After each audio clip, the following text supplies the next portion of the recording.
Assalamualaikum warahmatullahi wabarakatuh. Halo semuanya. Perkenalkan, nama saya Muhammad Zudino Fazais dari Universitas Sumatera Utara dari Fakultas Pertanian Prodi Peternakan. Jadi, kali ini saya akan membahas dan menjelaskan materi mengenai metabolisme lipid pada ruminansia. Jadi, sekitar 90% sintesis lemak pada hewan ruminansia terjadi di jaringan adiposa. Padahal yang kita ketahui, hati merupakan lipogenesis utama pada banyak spesies non-ruminansia. Tetapi hanya menyumbang 5% saja pada ruminansianya. Yang pertama yang akan saya bahas yaitu lipolisis. Lipolisis menyebabkan free fatty acid dan lipid tanaman yang teresterifikasi diikuti oleh hidrogenasi. Yang mengurangi jumlah ikatan rangkap.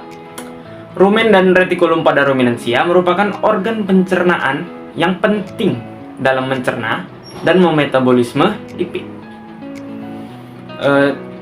Di dalam rumen, lipid dipecah menjadi asam lemak bebas atau bisa disebut ALB dan gliserol oleh enzim lipase yang dihasilkan oleh mikroba rumen. Lipase adalah enzim ekstraseluler yang dikemas dalam partikel membran yang terdiri dari protein, lipid, asam nukleat, dan lain sebagainya.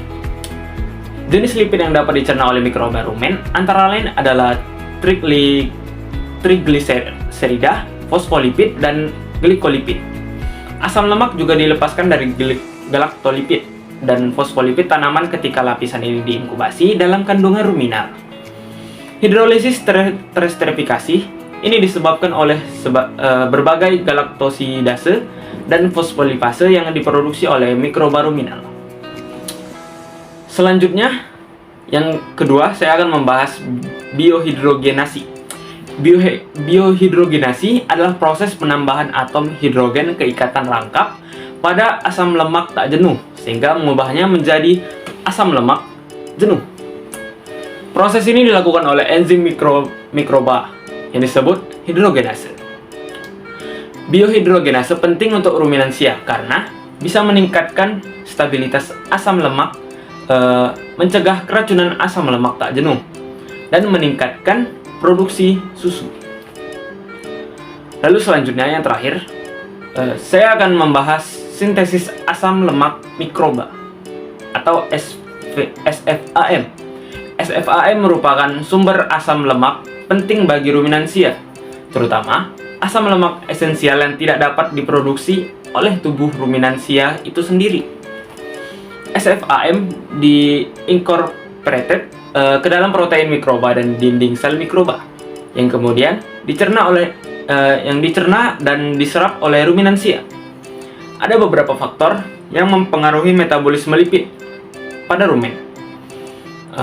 Yang pertama ada jenis dan jumlah lipid dalam ransum, aktivitas dan populasi mikroba rumen, lalu pH pada rumen, dan interaksi antara lipid dan komponen ransum lainnya.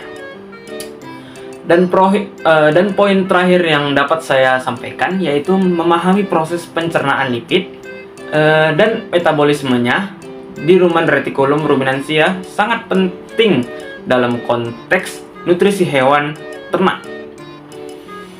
Proses ini melibatkan serangkaian interaksi antara mikroorganisme rumen, enzim pencernaan, dan substrat lipid yang hasil akhirnya mempengaruhi kesehatan dan produktivitas hewan ternak.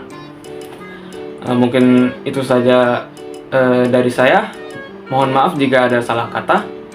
Assalamualaikum warahmatullahi wabarakatuh.